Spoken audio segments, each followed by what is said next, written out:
The Stranger by Norman Whitney. Chapter 1.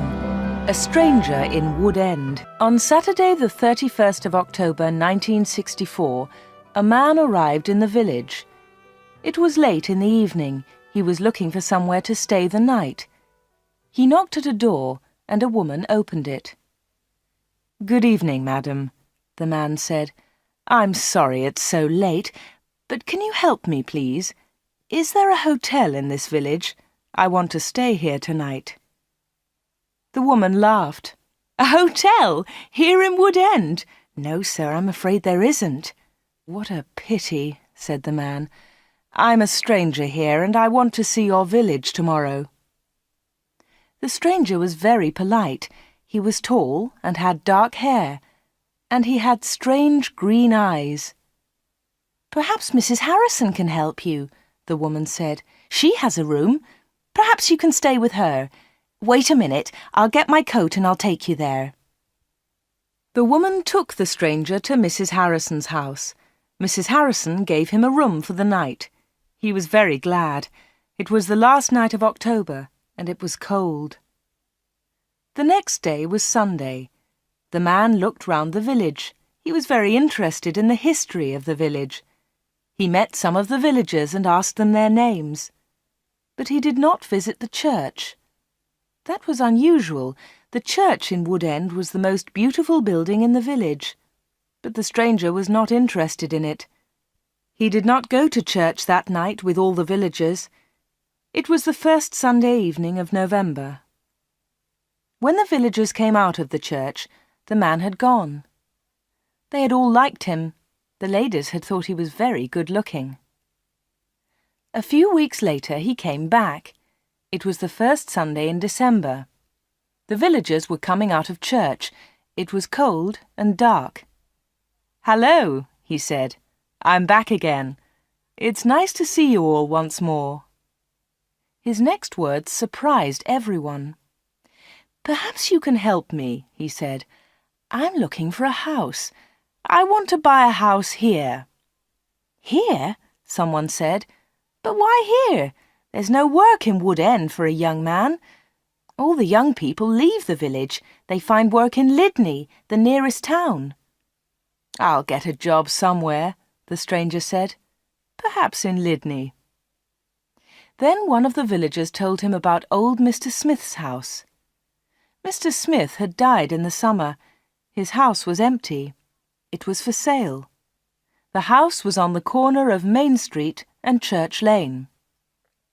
"I'll ask about the house tomorrow," said the young man. "Perhaps I'll be lucky. Goodbye. I'll see you soon." The villagers watched him leave. They all saw his car. It was very big and luxurious. He looked rich. A few days later, Mr. Smith's house was sold, and in the middle of December the young stranger arrived. He moved into the house and worked very hard. He fixed the roof. He repaired broken windows. He painted and decorated. He changed the whole house. But there was a big surprise for the villagers. On the morning of Monday the 21st of December, they saw a big sign on the front of the house, and on the sign were these words: "The Corner Shop, Proprietor Dave Slatin." Chapter 2. The Village Meeting.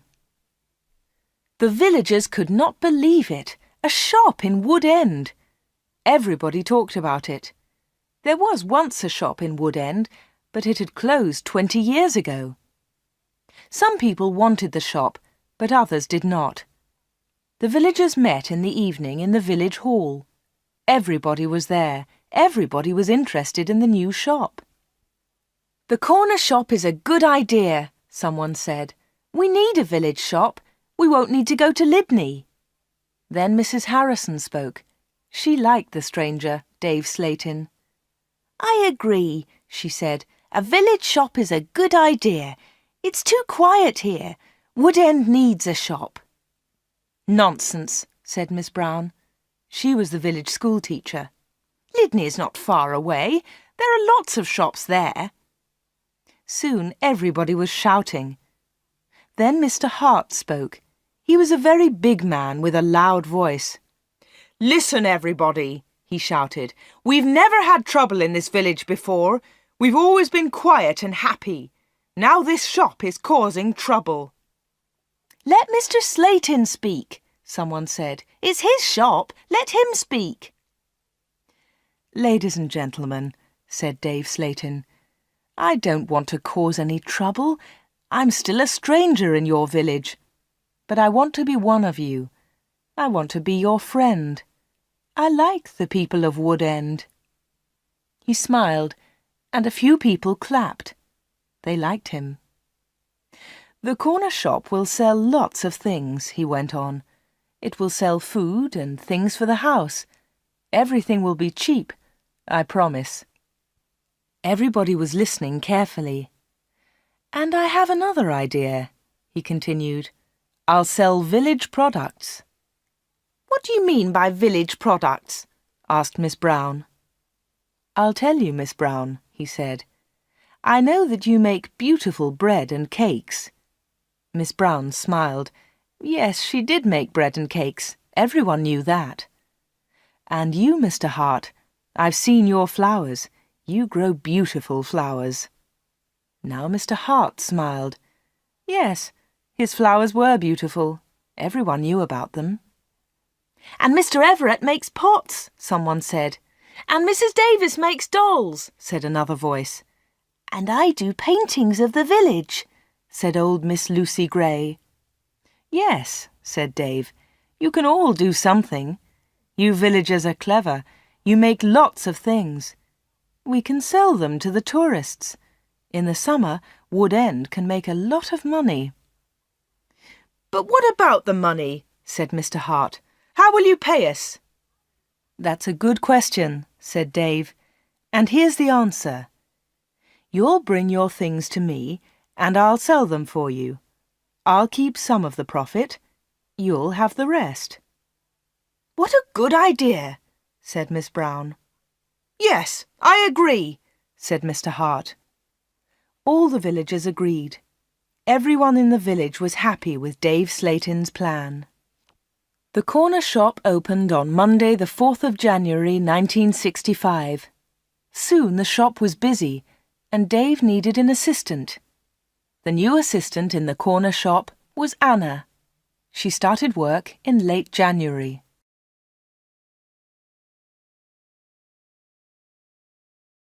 Chapter 3. The Corner Shop. Dave Slatin kept his promises. Things at the shop were good and cheap. "How does he do it?" asked Mrs. Harrison. "It's winter, but he's selling lots of fruit and vegetables, and they're cheap. I never go to Lydney now." The other villagers agreed. The corner shop was a success, and Dave seemed happy. He paid Anna good wages. Sometimes her friend Peter helped at the shop, and Dave gave him money too. Dave advertised in newspapers, and the village products sold well. People from Lydney came to the corner shop. There were lots of visitors, and Wood End became more interesting. The villagers were surprised, but pleased. They were making a lot of money. Dave lived alone in a flat above the shop. He was very popular in the village, but no one ever went to his flat. No one ever saw inside it. At the bottom of the stairs there were 2 doors. One led into the stockroom. The other door had a notice on it. "Special orders only. Keep out." The door was always locked. Anna never went into the special orders room. "Why do you lock that room, Dave?" Anna asked one day. "What's in there?" "It's for special orders," he replied. "Big orders." "But you won't get any big orders in Wood End," said Anna. Dave said nothing. He did not want to talk about that room.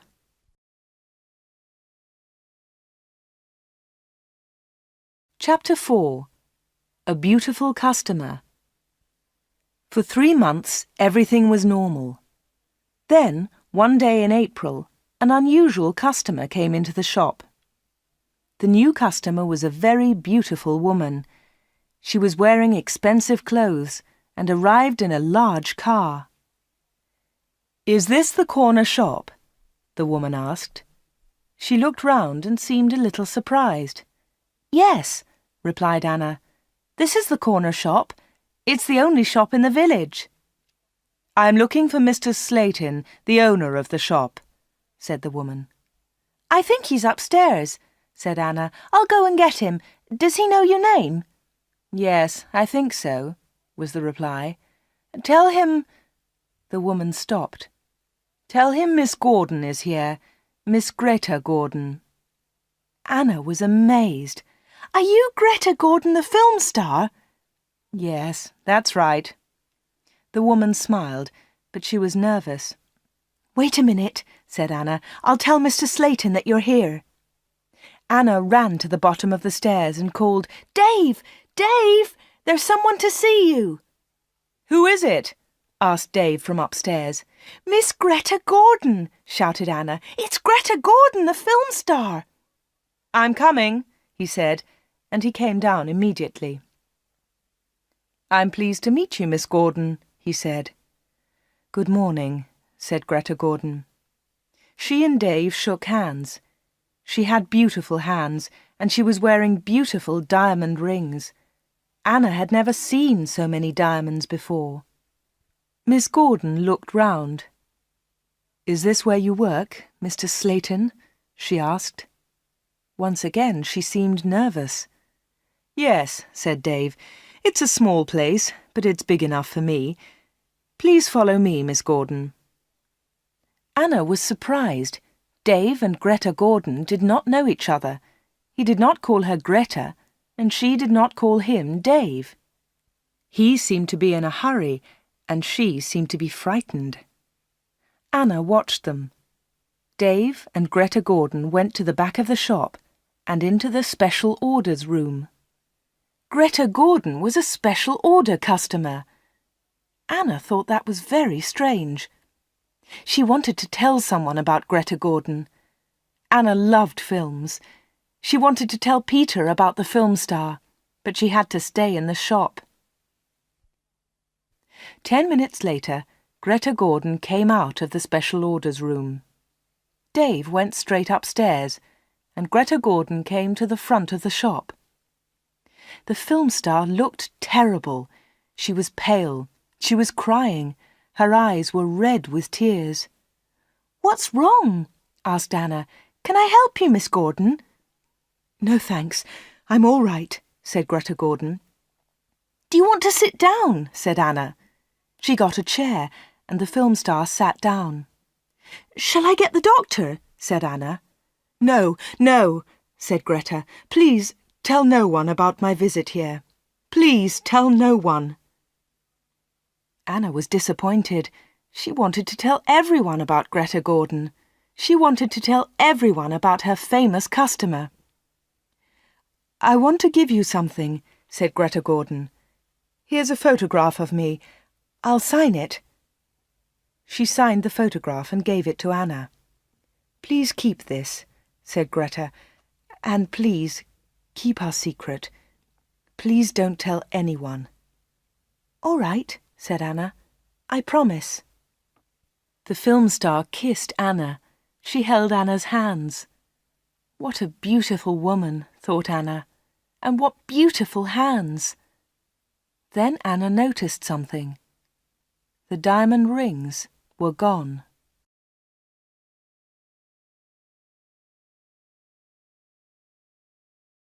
Chapter 5. A Page in Film News. Dave never talked about Greta Gordon. He never talked about her visit to the corner shop.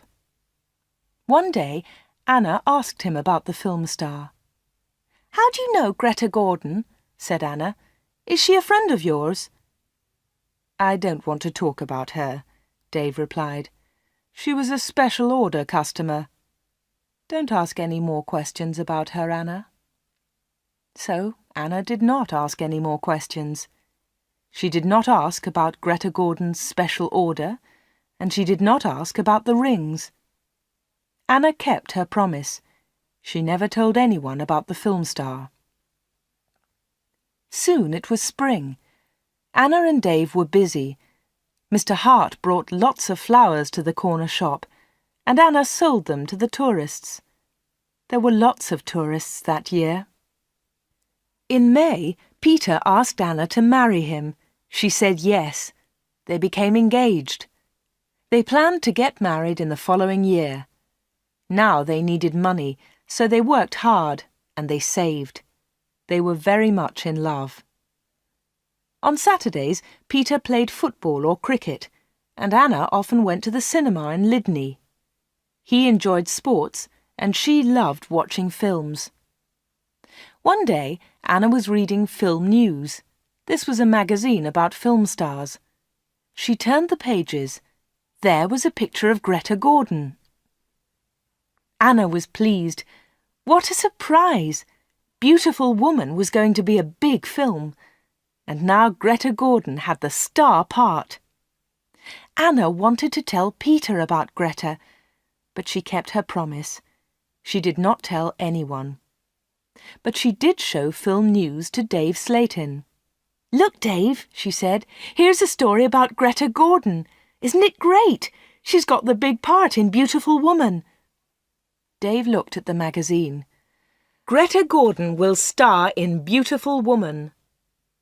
The star of Beautiful Woman was Joanna Lee, but Miss Lee has broken her arm. "I don't know what happened," said Miss Lee. "I was in my bedroom. I slipped and fell." Greta Gordon will now be the star of Beautiful Woman. "I'm so lucky," Greta told us yesterday. "I've always wanted the part. I can't believe it." "I don't know anything about films," he said. "Is Greta Gordon a big star?" Anna laughed. "Big star? Yes, she is. She's terrific." Dave didn't seem interested. "I hope she's happy with her big part," was all he said.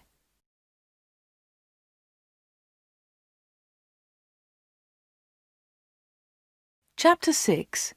A Quick Kiss. Summer tourists were arriving in Wood End.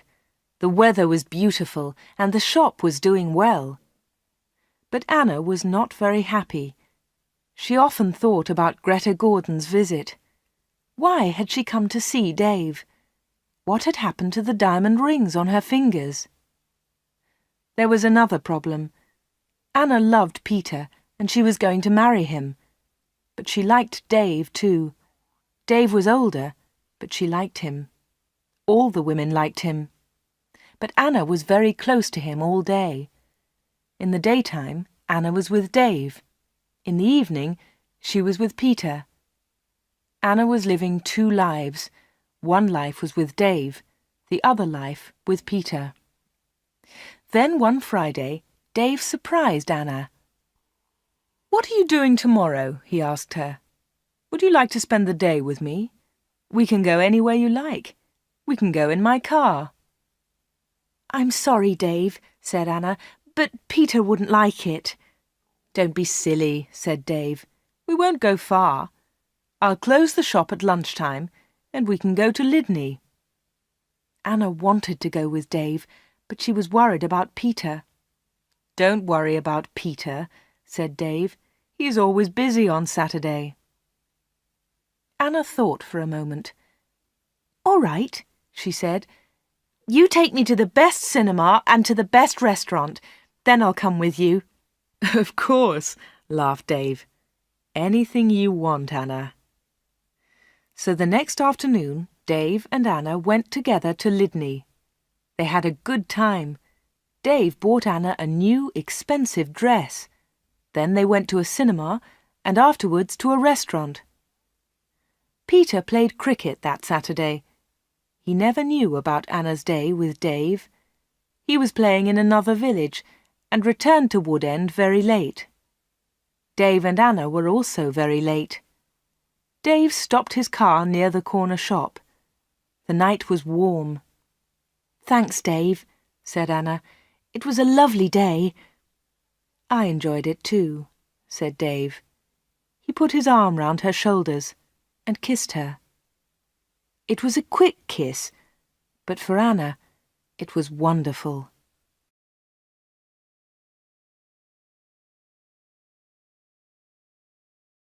Chapter 7. Another Special Order. The summer passed. The corner shop was always busy. Sometimes Dave opened the shop on Sundays too. Anna earned a lot of money. Everyone thought that she was happy. But life was difficult for her. She liked Dave. He was her boss, and he was older than her. But Peter was her fiancé, and he was about the same age. Dave was quite rich, but Peter had no money. Dave bought Anna clothes, and he took her out. Peter did not buy her clothes and never took her anywhere. He was more interested in football. Anna did not like football. Now it was September. Peter played football every Saturday. One Saturday there was a big football match on television. Mr. Hart had the biggest television in the village, and he invited some people to his house. He invited Peter and Anna. On Friday, the day before the match, Anna was working in the shop all day. At 5 o'clock, she locked the shop door. 2 minutes later, the bell rang, and Anna went to the door. There was a young man outside. He was carrying a small case. "Hello," she said. "Can I help you?" "I hope so," said the young man. "I want to see Mr. Slatin." "I'm afraid that the shop is closed now," said Anna. "We're open tomorrow morning."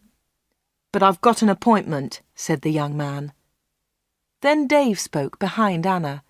She hadn't seen him. "Yes, I've been waiting for you," said Dave. "You're late." "I'm very sorry, Mr. Slatin," said the young man. Never mind, said Dave rudely. His rudeness surprised Anna. The young man seemed afraid. "But can you see me now?" he asked. "Yes," said Dave. "Come in." Dave turned to Anna. "Anna, it's after 5 o'clock. You can go home now." "I won't be long," said Anna. Dave was angry. "Hurry up and go home," he said. But Anna wanted to stay. She wanted to know about the young man. The young man followed Dave to the back of the shop and into the special orders room. Another special order, another special customer. Anna waited. But soon it was 5:30. Anna put her coat on and left the shop. She closed the door very loudly. Then she went round the corner and waited. Soon there was a noise.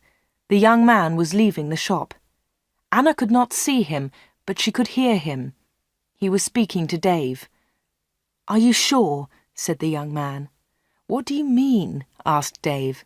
"Is this the only way?" said the young man. "Yes, it is," said Dave. "Don't worry, everything will be all right. Goodbye." Anna heard the shop door close. She came round the corner and saw the young man. He was walking quickly to his car. Anna noticed immediately that he was not carrying his case. She followed him. "Excuse me," she said, "you've forgotten something.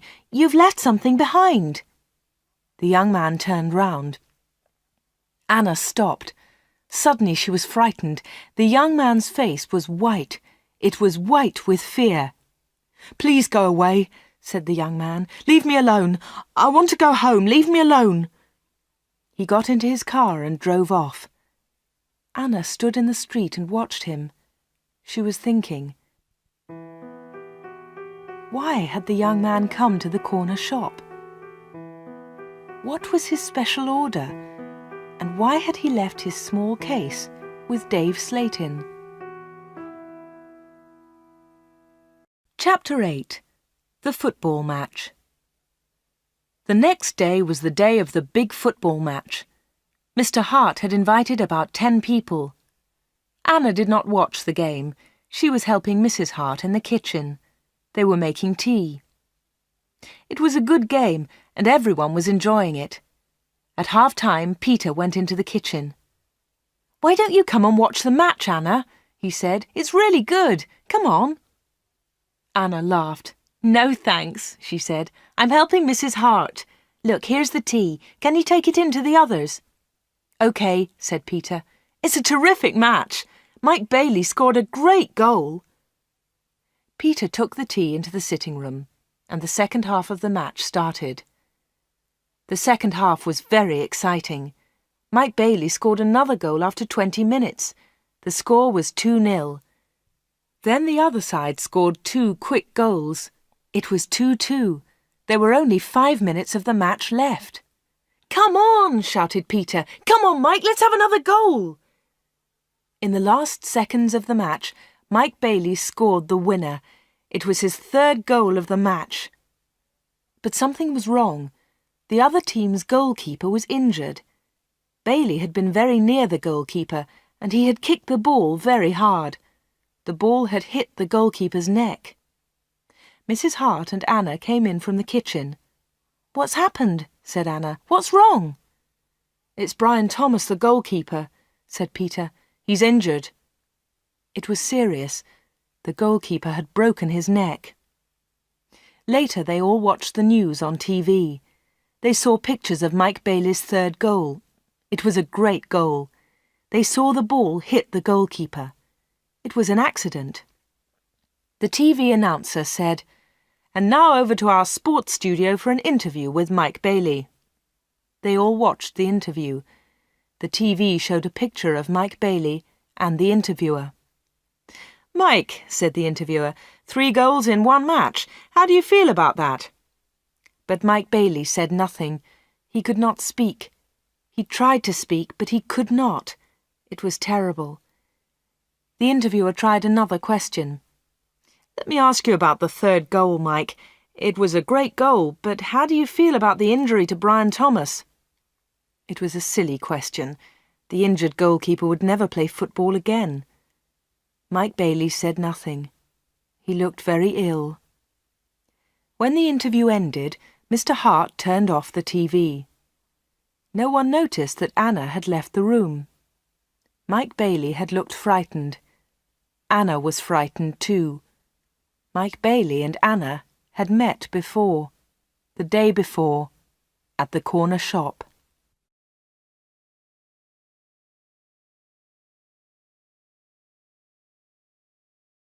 Chapter 9. A Secret Weekend. Anna did not know what to do. She was only 17, but sometimes she felt much older. She wanted to ask Dave about Mike Bailey and Greta Gordon. She wanted to know about special orders. She decided to wait. One day, Dave and Anna were alone in the shop. "How's Peter?" asked Dave. "He's fine, thanks," said Anna. Dave smiled. "Is he still playing football?" "Of course he is," said Anna. Dave laughed. "You don't see him very much, do you, Anna?" "I see him 3 or 4 times a week," said Anna. "What about weekends?" Dave asked. Anna replied quickly, "I don't see him much at weekends. He plays football then." "When are you getting married?" asked Dave. "I don't know," she replied. "We haven't decided yet. Perhaps next year." "That's a long time." Dave smiled at Anna. Anna felt afraid. She also felt excited. She didn't know why. "Sometimes you're bored, Anna, aren't you?" said Dave. He looked into her eyes. "Yes," said Anna, "that's true." "Why don't you come away with me for a weekend?" said Dave. "We can go to London." A weekend in London! Anna had only been to London once for a day. Anna was excited, but she was also afraid. "I don't know," she said. "I must think of Peter." "Oh, forget him," said Dave. "He'll never know. Come with me and we'll go to the best shops. We'll go to the best cinema. Will you come with me?" Anna said nothing. Suddenly she had an idea. She looked at Dave. "Perhaps I'll come with you," she said. "Good," said Dave. "That's great." "But first," said Anna, I want to ask you something." "What do you want to know?" he said quietly. "I want to know about your special orders." "Very clever," said Dave. "You're a village girl, but you're very clever, Anna." "Village girls aren't stupid," said Anna. "Now tell me about your special orders, then I'll come to London with you." Dave was angry. "One question. You can ask me one question," he said. Quickly, Anna asked, "Why do people come to you? Why—" "One question! Only one!" shouted Dave. "All right," said Anna, "but don't shout. Tell me, why do people come to see you?" Dave thought about his answer. He spoke quietly. "They come for help," he said. "They need help, and I sell help to them. That's all." Anna didn't understand. "What sort of help?" she asked. "One question," shouted Dave. "I've answered your question." Anna said no more. She and Dave had made an agreement. Anna had asked her question. Dave had answered it.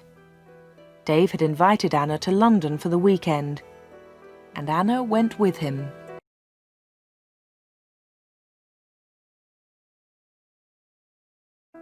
Chapter 10.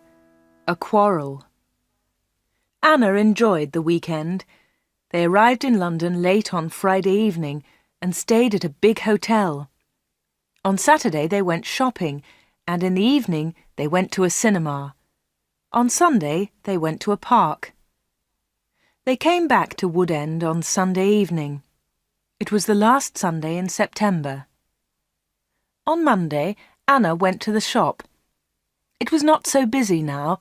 Summer was over. Most of the customers were villagers. It was a cold autumn. On Monday evening, Peter came to see Anna. "Hello," said Anna. "Did you win on Saturday?" "No," said Peter. "We didn't win, and I didn't play." Anna was surprised. "You didn't play? Why not? What was wrong?" "I didn't feel very well on Saturday morning. I stayed in Wood End. I was in the village all weekend." Anna's face was red. Her voice was quiet. "Are you feeling better now?" she asked. "No," said Peter, "and you know why." Anna tried to look surprised. "Me?" she said. "Oh, Anna," said Peter, "you know what's wrong. It's you and Dave Slatin." "What do you mean, me and Dave Slatin?" said Anna quickly. "You went away with him on Friday evening. Someone saw you in Dave's car." Anna tried to explain. "Oh, it's nothing," she said. "Dave and I went—" "Shut up," said Peter. "I don't want to know, Anna. Don't talk about it." "But Peter," said Anna. Peter didn't listen. "I know he's got a lot of money. He can take you to places. He's from a big city. I'm a poor village boy, Anna. But you must choose. You must choose between Dave and me. You can't have both of us." "I know that, Peter," said Anna, "and I don't want both of you. But listen, Peter, I want to tell you about Dave. There's something very strange about him." "Dave, Dave, Dave," Peter shouted. "You talk about him all the time. I don't want to hear his name again." Peter turned round and walked out of the room. He left Anna's house. Now Anna was alone. She was very unhappy. She wanted to talk to Peter. She wanted to tell him about Dave. She wanted to tell him about Greta Gordon and about Mike Bailey. But Peter had left her. Chapter 11. Arthur Riseman. It was October. It was cold and wet. Anna was not very busy at the shop. She was very unhappy. She was a different girl. She seemed older. She didn't go out much. She looked ill. Most of the villagers knew that Anna had quarrelled with Peter. They also knew that she had been to London with Dave. But no one was able to help Anna. She did not talk to anyone. Before, she had been a happy, smiling girl. Now she was sad and lonely. She went to the shop every day. She was waiting for another special customer. Anna did not wait long. It was the middle of the month. Anna was alone in the shop. It was almost lunchtime. A middle-aged gentleman came in. He was a big man with a very large moustache. He was well dressed, and he was carrying a large briefcase. "Good morning, miss," he said politely. "Good morning, sir," said Anna. "Can I help you?" Anna was very polite too. She was interested in this man. "I'm looking for Mr. David Slatin," said the man. Anna smiled. "Are you a salesman?" she asked. She knew that he was not a salesman. He didn't look like a salesman, but she wanted to talk to the man. The man smiled. "Yes, I am a salesman," he said. That was not true. Anna knew that the man was lying. Then she said, "Perhaps I can help you, sir. I usually speak to the salesman." She looked at the man's case. It had the letters A-R-I-C-S printed on it. "Thank you," said the man very politely, "but I have a private appointment. I have come from London, and I must see Mr. Slatin." "I'm sorry," said Anna. "He's very busy at the moment, but I'll tell him you're here. What's your name, please?" The man smiled. "Roberts," he said. "Arthur Roberts." Anna went to the back of the shop. Dave was coming down the stairs. "There's a man in the shop," said Anna. "He wants to speak to you." "Thanks," said Dave, and he went to the front of the shop. "Good morning, Mr. Riseman," said Dave. "I'm pleased to meet you." Anna listened. Riseman! The man's name was Riseman, not Roberts. What a liar! The man did not look at Anna. "I'm pleased to meet you, Mr. Slatin," the man said. "Please come with me," said Dave. Mr. Riseman followed Dave. They went into the special orders room. A minute later, Dave came out. He came to the front of the shop. "It's lunchtime, Anna," he said. "You can go home now." "Thanks, Dave," said Anna. "I'm going in a few moments." Dave went back to the special orders room. Anna did not leave the shop. She waited. Anna wrote down the letters A-R-I-C-S. She understood A-R, Arthur Riseman, but she did not understand I-C-S.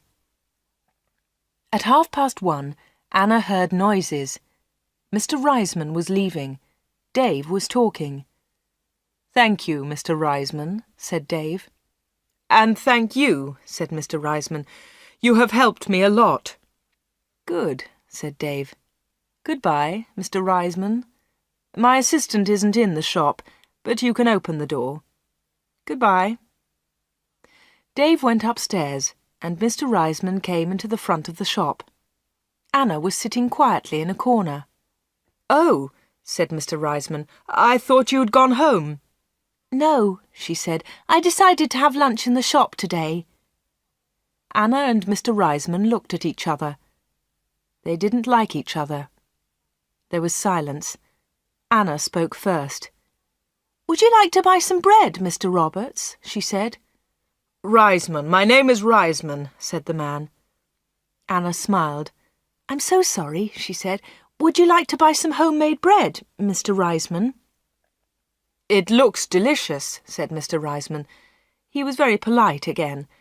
"Yes, I'll take some, please. My wife will love it." "Here you are," said Anna. She put the bread in a bag. Then she said, "You can put it in your briefcase." "My briefcase?" said Mr. Riseman.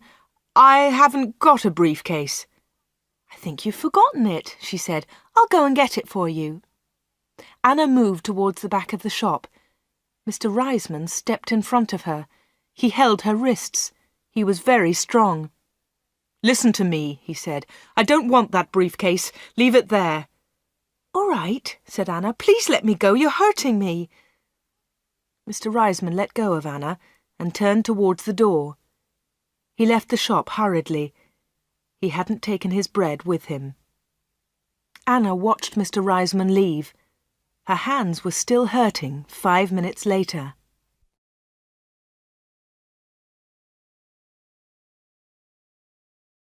Chapter 12. Anna waits for news.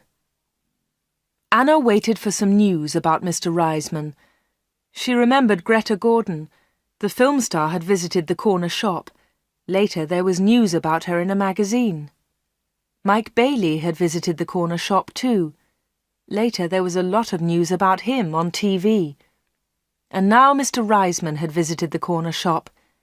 Anna was waiting for some news about him. All 3 visitors had been special customers. They had all seen Dave.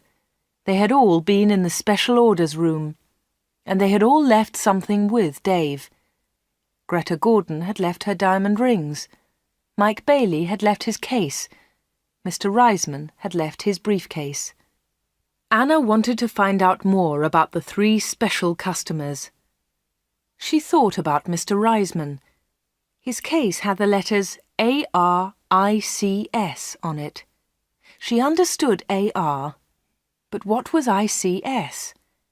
Perhaps Mr. Riseman was a businessman and ICS was his company. Anna looked in the newspapers, but she didn't find anything about ICS. She read the magazines. She listened to the radio. She watched TV. But there was nothing about ICS. Anna heard nothing. She saw nothing. Then she had an idea. She decided to go to London and find Arthur Riseman. It was a Friday. Early in the morning she left a note for Dave. She took the note to the shop. "Dear Dave," it said, "sorry I can't come in today. I'm going to Lydney. I'm buying some things for my wedding. Anna." The note did not tell the truth, but Anna didn't care. Anna took a bus to Lydney and then caught a train to London. She got to Paddington Station at midday. She got off the train and looked for a telephone box. The telephones were near to the entrance to the station, but the boxes were all full. She stood and waited. Then Anna saw the letters ICS. There they were. They were on a huge advertisement. Anna had found the answer to her problem. International Computer Services, ICS. Perhaps that was Mr. Riseman's company. Soon one of the phone boxes was empty. Anna rang the number, 222-8959. "ICS, can I help you?" said a woman's voice. "Yes, please," said Anna. "I want to speak to Mr. Riseman, Mr. Arthur Riseman. I think he works at ICS." The woman laughed. "Works here? Yes, he does," she said. "He's the vice chairman of the company. Wait 1 moment, please. I'll get his secretary." Then there was another woman's voice on the phone. "Mr. Riseman's secretary, can I help you?" "Yes, please," said Anna. "I'd like to speak to Mr. Riseman." "Who's calling, please?" said the secretary. "Mr. Riseman doesn't know my name," Anna replied. "Is Mr. Riseman expecting your call?" the secretary asked. "No, he isn't," said Anna. "I'm afraid he can't speak to you now," said the secretary. "He's at a meeting now, and he's flying to Switzerland in an hour's time." "But I must speak to him for a few minutes," said Anna. The secretary became annoyed. "That's impossible," she said, "but I can take a message." "No, thanks," said Anna. "I'll call again next week. Will Mr. Riseman be back then?" "Yes, he will," replied the secretary. "Goodbye." And she put the phone down. Anna had found Mr. Riseman's company, but she hadn't spoken to him. Anna spent the afternoon in London. She went to see a film, then she had tea in a small cafe near Paddington Station. Her train left London at 6:30. She bought an evening newspaper and got on the train. Anna was tired, but she felt happy. After a few minutes, she looked at her newspaper. Anna was waiting for some news. There it was, on the front page. "Private plane crash near London. 6 dead, all from ICS. 6 people were killed this afternoon in a plane crash at Enfield near London. The plane was flying to Switzerland. The passengers were all from International Computer Services, ICS. Among them was Mr. Alfred Gluck, the chairman of ICS. Mr. Arthur Riseman, vice-chairman of ICS, told us, "I'm lucky to be alive. I was at a meeting today. The meeting went on for a long time, and I didn't catch the plane." Mr. Riseman will probably be the new chairman of ICS.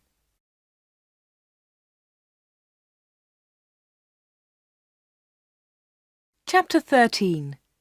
The Special Orders Room. Anna got home about 10 o'clock. She turned on the radio and listened to the news. The chairman of ICS was dead, and Mr. Riseman was the new chairman. Anna didn't sleep that night. She was thinking about Dave Slatin and the special orders. What were they?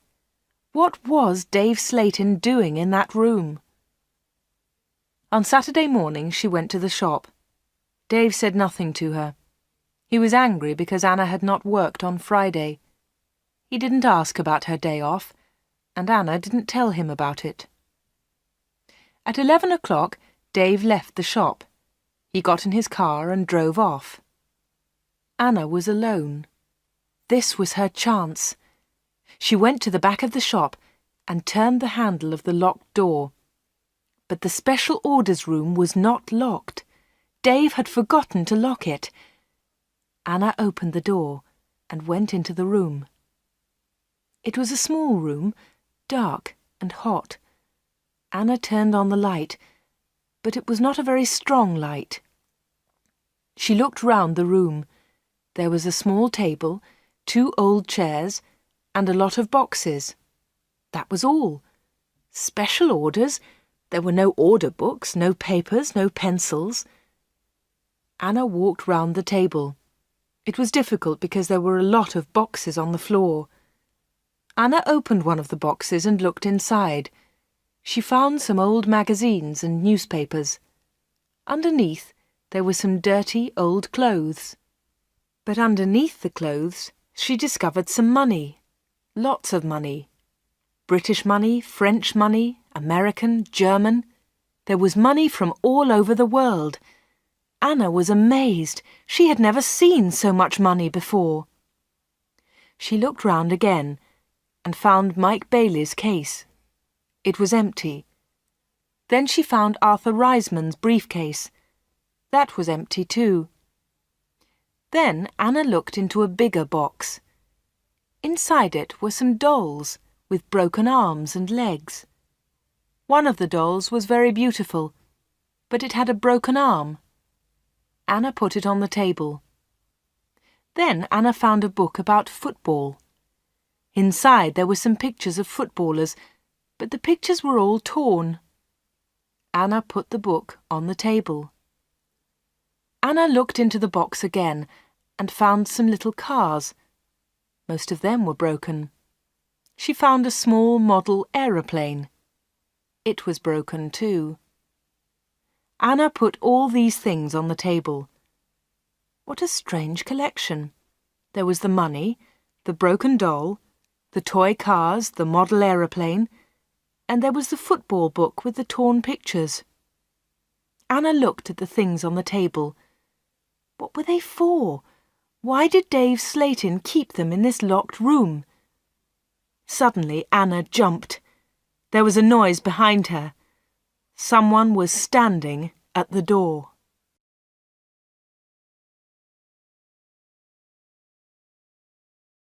Chapter 14. The Special Customers. "What about the diamond rings?" said a voice. It was Dave Slatin. He was laughing. "I left the door open for you," he said. "I wanted you to go into this room this morning." Anna was frightened, but she tried not to show her fear. "You haven't found the diamonds," Dave said again. Anna remembered Greta Gordon's diamond rings. Were they in this room too? "Here," said Dave. He came into the room and picked up an old box. He took out the rings and threw them on the table. "They aren't yours," said Anna. "They belong to Greta Gordon." "They belong to me," laughed Dave. "She gave them to me." "But why?" asked Anna. "Why? Why did Greta Gordon give you those diamonds? And all this money? Who gave you the money?" "My special customers," said Dave. "My special customers gave me the money. It's mine now." "Mike Bailey and Mr. Riseman gave you all this money?" asked Anna. "Yes," said Dave. "You have seen some of my special customers, not all of them." "But why do they come?" Anna asked again. "These people come to me for help," replied Dave Slatin. "I help them, and they pay me." "But how do you help them?" asked Anna. Dave Slatin picked up the beautiful doll with the broken arm. "Do you remember Joanna Lee?" he asked Anna. Anna thought for a moment. "Joanna Lee?" she said. "Yes, of course I remember her. She's the actress who broke her arm. Greta Gordon got her part." "That's right," said Dave Slatin. "This doll is Joanna Lee." Anna felt more afraid. What kind of man was Dave Slatin? Dave Slatin pointed to a torn photograph in the football book. "Who's that, Anna?" he asked. Anna remembered the face. She had seen it on TV. "Brian Thomas," she replied. "He's a goalkeeper." "He was a goalkeeper," said Dave Slatin. Anna was terribly frightened now. Dave Slatin was an evil man. Dave Slatin moved close to Anna. He picked up the broken aeroplane. "And what do you think this is?" he asked Anna. Anna knew the answer, but she was too afraid to speak. Dave Slatin took Anna's arm and held it tightly.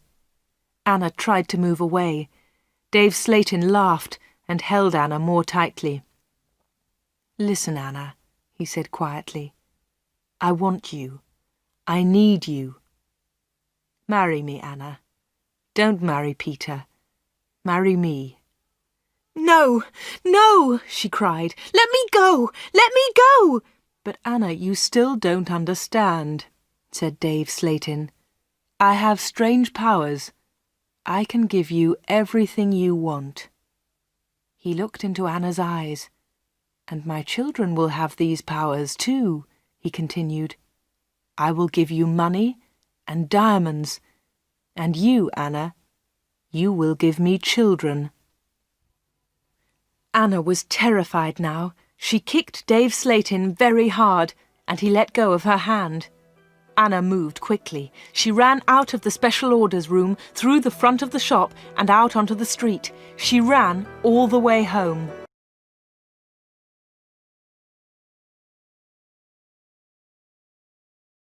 Chapter 15. The 31st of October. When Anna got home, she felt terrible and went to bed. In the evening, Peter came to see her, but Anna was ill in bed. "I'll come and see Anna tomorrow," Peter told Anna's mother. Again, Anna did not sleep all night. The next day, Sunday the 31st of October, was a terrible day for Wood End. Anna stayed in bed. She had a fever, and her mother phoned the doctor. The doctor came immediately. "Anna's very ill," said the doctor to Anna's mother. "I'm worried. I don't know what's wrong with her. I'll come back again tonight." That afternoon, Peter came to Anna's house. He tried to speak to Anna, but she was too ill. He sat quietly beside her bed. At about 7 o'clock, Peter heard shouting in the street. He went to the window and looked outside. People were running and shouting, "Fire! Fire! Fire! There's a fire at the corner shop!" Peter ran out of Anna's house and into the street. There was a big fire on the corner. The shop was in flames. Nobody could see Dave Slatin. "His car's here," said Mr. Hart. "Dave must be inside." Then the villagers saw him. He was standing at an upstairs window. "Jump, Dave!" they shouted. "Jump! Save yourself!" But Dave did not move. He was standing at the window, and he was laughing. Some of the women in the street started screaming. Mr. Hart tried to run into the shop, but the others pulled him back. Flames were leaping up from the shop. The flames reached Dave Slatin. The villagers saw that he was still laughing. That was the last time they saw him. The flames hid him completely. No one was able to save him, and no one ever saw him again. Peter went back to Anna's house. The doctor was in the kitchen, talking to Anna's mother. Suddenly, there was a scream. They ran upstairs to Anna's room. Anna was dead.